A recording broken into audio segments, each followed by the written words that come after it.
Yo, what up, guys? It's Flark, and let's talk Frost DK. It's been a bit of a roller coaster, right? For Frost, I mean, it started out with really high hopes and then got gutted, Omega, Hyper, Quadruple, Super nerfed before the season even started, which ended up being pretty properly tuned for Unholy, but Frost did not love that. And then it's had some success playing like all-in one-shot comps where like Devastation or Windwalker, Frost DK, where you just do a perfect go and then you run behind a pillar for a minute. But I don't know, I don't think that resonates super hard with every DK out there that should be Frost play style. I mean, it just feels like another glass cannon, like a rogue mage kind of setup, but you're not a rogue or a mage. You're a Frost DK. So it kind of just feels a little misplaced. And then we've gotten some changes, some Death Strike buffs back after the Spell Warden gutting. I've been asking that for a while. I still think they could continue looking into those things, or maybe remove Spell Warden altogether and just make sure our active mitigation is decent. And then we've got some damage buffs, as well as the triple cleaving strikes for two-handed Frost. Wow, that's going to make some nuclear goes. But all of it kind of seemed like it wasn't really focused on what we need, which is build diversity, because our talents are locked in. I mean, some of these talents, oh jeez, don't even get me started, right? We have an entire capstone that's just completely unplayable in PvP, and then Cold Heart and Glacial and Frost Scythe, so clunky, so unusable. Horn of Winter, so clunky, so unusable, right? So our build diversity is a little weak, and our ability to stay in is still limited. Unholy doesn't have to stay in, right? Unholy rots people. It has Death Coil, it has Clawing if you're playing that, or Plaguebringer if you're playing that. And it just has all that range pressure, and Frost, that needs to sustain more, got hit harder than Unholy did for the nerfs at all. But there's hope. There's a golden light at the end of the bridge. At the other side of the tunnel, there is hope. Serenity, justice, freedom.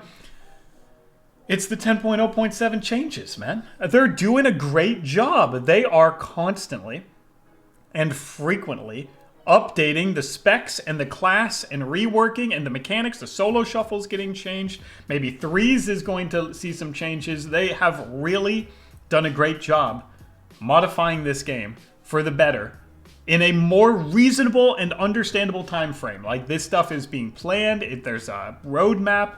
It is incredible. So, I wanted to go over real quick what we got going on in the meantime, and then what we can look forward to in 10.0.7. And that is going to be a big section. Of course, there's going to be timestamps in the description below for that part where I go over the Wowhead post about what's changing for Frost DK and how excited I am and how excited you all should be as well. But for now, let's start with talking about 10.0.5. How can you play Frost DK to the best of your ability, before those changes even come out? Because they're not out yet, so you still want to play, right? Okay, fair. All right, so stats. In gearing, I am going to just briefly go over this because it's all the same. My description below will have my Frost DK guide for Dragonflight and the beginner's guide if you need more information on anything, but I'm going to go through this pretty quick. Versatility you get from every piece except for some tier pieces, so you've got more than enough of that, and Verse is a great stat, so you're happy that you do have more than enough of that. Then for Frost, and I know this is crazy, but for dual wield, every other stat is good, and for two-hander, haste and mastery are good. Let's talk about why. For dual wield, you can put more of an emphasis on sustain damage, because your faster autos mean more killing machines, and more killing machines come from crits, and killing machines give you big obliterate hits and give you ice cap value, which gives your pillar back up so you can continue that sustained damage. It's what I've been preaching since the very beginning of the expansion, and it's still all true. Crit and dual wield go hand in hand because you get that proc, you get a big juicy hit outside of your goes, making them scared going into your goes. If you get double KM, especially with a 4-set, by the way, which can give you back-to-back KM, right? Just from your 4-set.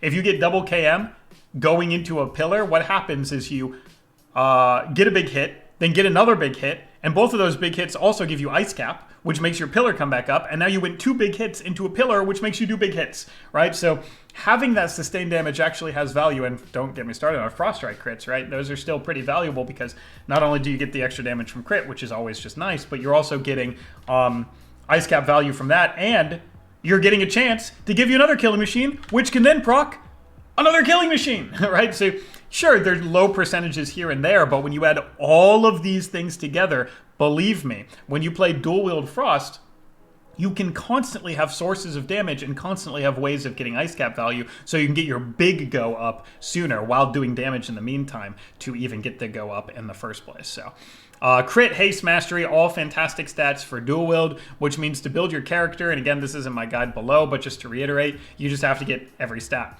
And tier set pieces are really good at doing that. You get the crit from the crafted helm, you get mastery from crafted boots, you got haste mastery on your legs, you got crit haste on your gloves, you got crit verse, and you got haste and mastery and haste and verse and crit, and you've got every stat, right? So honestly, a set of regular PvP gear, getting mastery and haste wherever you can, and then grabbing the gloves tier piece and the crafted helm, well, and the crit weapon you can get from Primal Infused, or you could just get both the mastery weapon with Conquest, but you could probably just grab crit bracers then instead, because I haven't upgraded those yet.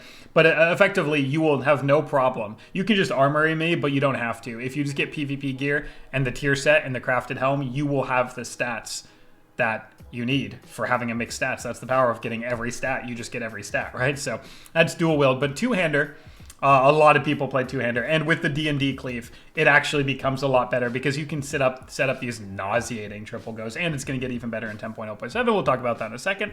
Whew. Okay, but yeah, two-hander, also great. Okay, unfortunately, I know some people like clarity. I only speak in truths.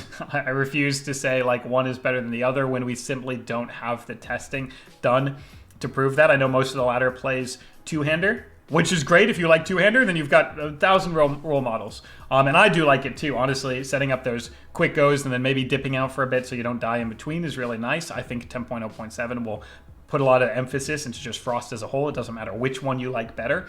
So that's really good for people who like both or just like Frost. Anyway, okay, two-hander. Yeah, good stuff. Great still. Awesome.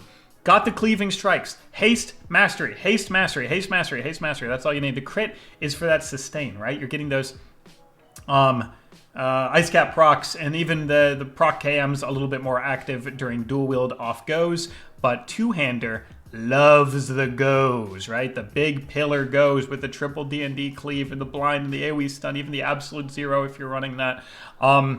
Right, so you run haste and mastery. Mastery, emphasis because you're just trying to get the biggest hit possible, and you've got a lot of mastery from Frost Whelps, and you've also got a lot of mastery from your gear, meaning your hits are going to be very sizable. I'm talking like 120k. Oh my god, on 3 people, that's ridiculous. And then haste because you want to fit as many globals in the pillar window as possible. Having low haste makes your go feel very sluggish, and in PvP, people don't just stand there like Boulder Fist does, right? They move. They CC you. They counter pressure. You need to get that go off as quickly as possible. So you lean on Verse and Mastery for the big damage, and then you still got a lot of haste for the speedy globals, and you don't need any credit really at all. You'll probably have some from a tiers piece, and that's totally fine. Okay. That's your gear. I still run Insignia on Frost because Badge is a 1-minute cooldown, and I like Pillar. Even with two-hander, especially with dual, but even with two-hander, I like having 45-second goes instead of the 1-minute go. There's merit for both. 1-minute go is silence and blind, and 45-second go is chill streak if you're running it in remorseless winter stun. In solo shuffle, I've found that if you can unbalance them a little bit, like you don't really need like ice cap. You don't even have to get much hits for ice cap to get you down to 45 seconds. If you want to get below that, you have to stay in the entire time. But even your pillar go, you know, the guaranteed obliterate crits you get during obliteration, during your pillar go, will help get this just about down to 45 seconds, and a few more hits will help you get it the rest of the way there.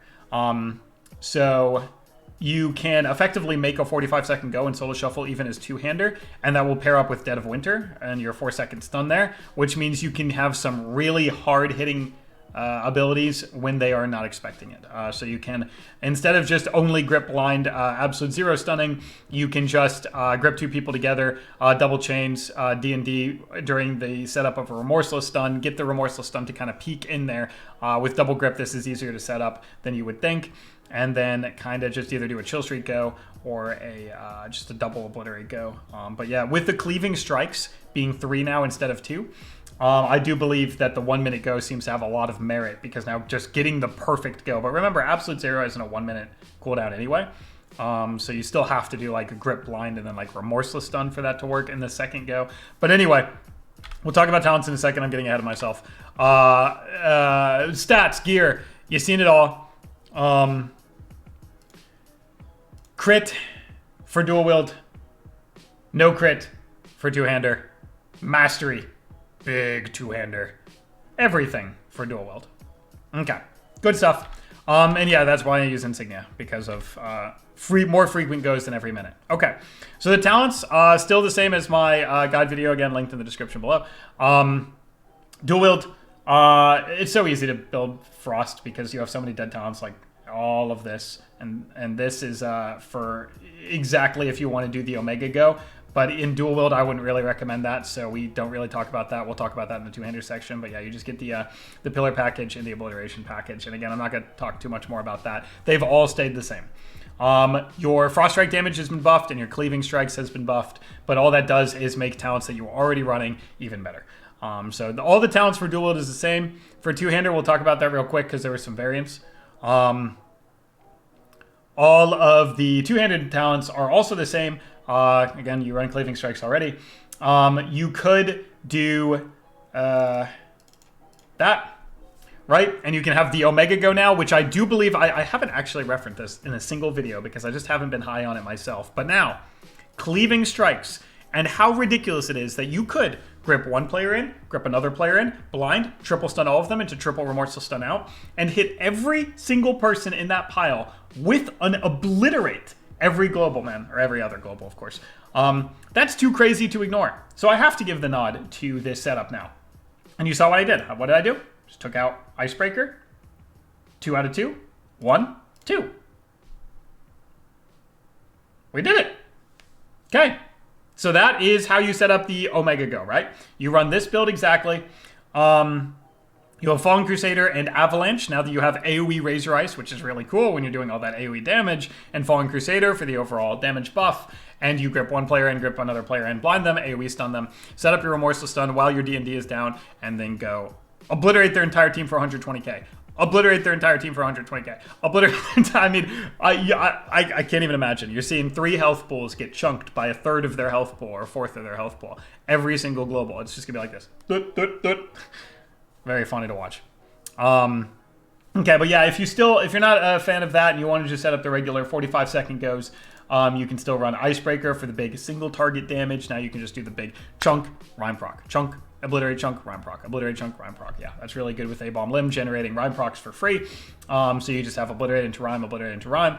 Or if you wanted to do something crazy, you could run the 45-second go with Chill Streak. Now you lose some rhyme proc damage, but you can still get the extra 45-second go cleave because now you have Remorseless being a 45-second cooldown, Pillar with Ice Cap being a 45-second cooldown, and Chill Streak being a 45-second cooldown. So that's why it's called the 45-second go. I do think there's a lot of merit into playing this setup right now. So yeah, actually some changes for the two-handed setup. Of course, I know I hurried through that a little bit because everything is going to change again in 10.0.7, so I'm going to save that for the guide video. But I want to keep everybody up to date so they can keep enjoying their game and stick around. Because if the changes are going to be so good, you'll want to have something to do until then so you can get excited about it. So, cool. Okay, grand. So, we talked about gear, pretty much the same. We talked about talents, pretty much the same, but some really important changes to note. How about comps? Frost DK Windwalker, Frost DK Devastation, which are just the ways to set up Omega Goes. You know what another one is now? Destro Lock, Frost DK Destro Lock. What you're trying to do is play with this spec that can cleave, that can burst cleave, and that does it on demand. So Devastation, well, it does that. And Deep Breath, it does that in spades. That's what it's known for. Windwalker, that's iconic, right? We know that Windwalker can do burst cleave. Destro can actually do it with Bane and Havoc Bolts and instant cast Havoc, things like Conflag and even the Incinerates and the Shadow Burns, my goodness. And they have Infernal Stun and they have AoE Coil. So Frosty K Destro, that could be absolutely super relevant. Even Frosty K Ellie with the meatball flinging everywhere. Just try something that takes the pressure away from you. Something high priority. Windwalker, Devastation, Destro, Ellie. These are all high priority targets. So going Frosty K feels a little bit foolish when there's a Destro lock. But if you play Frosty K TSG, it's kind of like cleave them to death. They're going to die. Oops, the Frosty K died. What a loser. Right? So you want to play with a high priority target. Devastation. Ooh, big dragon. Destruction Warlock. Chaos Bolt's coming in. Ellie Shaman. Those are high priority. Everybody goes Ellie Shaman. Windwalker Monk. Kind of like a squishy melee that can perfectly synergize with your big AoE one-shot. Go. Those are some comps for Frosty K right now. Those are also probably going to change in 10.0.7 with all of our reworks and with reworks to other specs. And that's what we have to talk about now. I know I hurried through this a little bit, but it's all the same information that's in my guides, because what we really need to get on it, I was making sure that I had it up on the screen because I really want you guys to be able to see this good. Let's go to Frosty K 10.0.7 starting changes. Remorseless Winter. Learned by default at level 19. This is an ability you have now, not a talent. Might of the Frozen Wastes. Exactly the same. Two-handed does not have to waste a talent point to play two-handed now. Frost Reaper. That is becoming baseline. This is what makes your Obliterate do frost damage during Killing Machine. That was a default talent that everybody had to pick. Now we do not have to pick it anymore. We just have it, which gives us all a free talents point. Instead, we have Fatal Fixation, which of course we're going to pick in its place. So it's not really a free talent point because we're going to run this now instead, but it's just something additional that we get, and that is awesome. Killing Machine now can double stack. This is massive because there is a lot of things in the game that generate Killing Machines right now. Obliteration, the 4-set, just auto attack procs from two-hander, and the fast auto attack procs from dual wield. And now every two-hander gets a free talent, right, with Might of the Frozen Waste. This also gives you those Killing Machine procs more frequently when you're running a two-hander because it's every auto attack crit. Pretty cool. So all those generators for Killing Machines mean sometimes they overlap, which means one of them is crunched. It doesn't do anything anymore. Now it stacks up. So every time that was going to happen, you just get it pooled up, which means two things. One, you miss out on less Killing Machines, but two, you have a more front-loaded burst where you could go bang, bang, 2 big globals, 2 huge hits back-to-back, which is really great in a PvP environment, but it's even good for an overall damage sort of mindset because you're crunching less Killing Machines, so your overall damage over the course of the fight is higher and your burst is much higher. Wow, that's incredible. Holy cow. Biting Cold. So all the Remorseless Winter talents, so Biting Cold, and Everfrost, as well as Remorseless Winter itself. Remorseless Winter is now default, and then the other ones are taking its place. So they're moving up in the talent tree.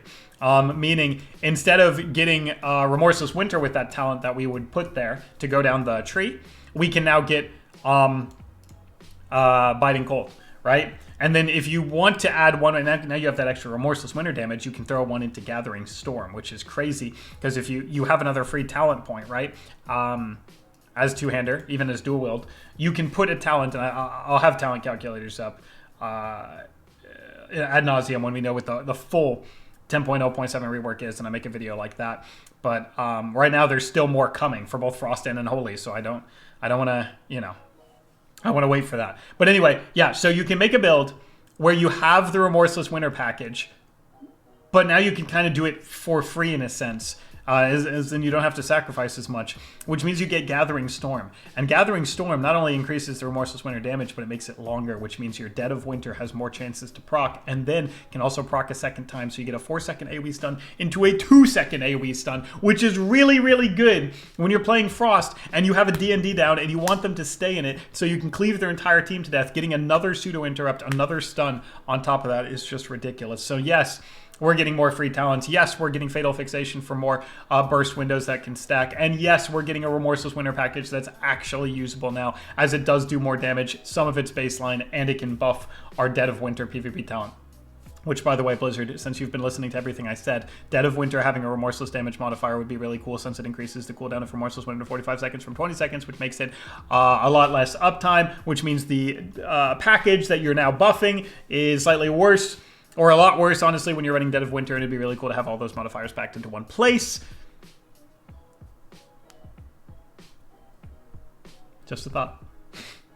Okay, cool stuff. Yeah, good. Okay, so that's all the changes here. Now Soul Reaper Grant's Killing Machine, making Soul Reaper have some value as Frost, thank God, because it's had none for the longest time. We'll see if they do anything else with Soul Reaper because it's still a little clunky. And then the holy buffs below. We'll talk about that. Look at this line. I just want to talk about this. There are additional changes coming. Okay, so there's more stuff coming for Frost and yeah, replacing them with a new existing talent. The new version of the tree should offer a little bit more variety and feel less linear. Yeah, these are smart ideas. More changes are coming. More stuff is happening. So I'm going to have videos coming out for that. But what is the bottom line? Frost has gotten damage buffs. It's gotten the D&D cleave. It's gotten a little bit of its Death Strike reworked. Or unnerfed, really.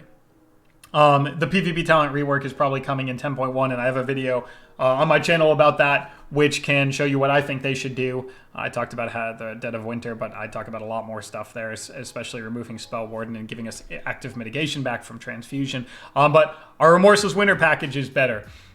Two-hander gets more free talents. Frost Reaper rather is replaced by Fatal Fixation, which is just really great for not munching. Killing Machines, and more stuff is coming on the way. So get excited. What did we learn? Play a one-shot comp as Frost right now. Great things are coming. DKs should be really thankful that they didn't just... Because this looked like it had the workings of a season where they over-nerf Frost DK in every possible way. And then just say, oops, we'll handle it in Dragonflight 2. And then we just sit there the entire expansion and be unplayable. Look at all of this stuff happening. Death Knights everywhere should be happy. This game is slowly rising from the ashes of what Shadowlands did to it. It's going to take some time, guys. It's going to take some time. There was a lot of damage dealt by those expansions. Even like just shit in the game that they now have to, bugs they have to fix. A new system that they have to make from ground up because you scrap everything from Shadowlands and you just move on. But once this foundation is laid, I mean, every future patch, every future 10.1, 10.2, 11.0, it's all going to be better as a result because they'll be able to build off of this instead of scrapping at every expansion and moving on to the next one.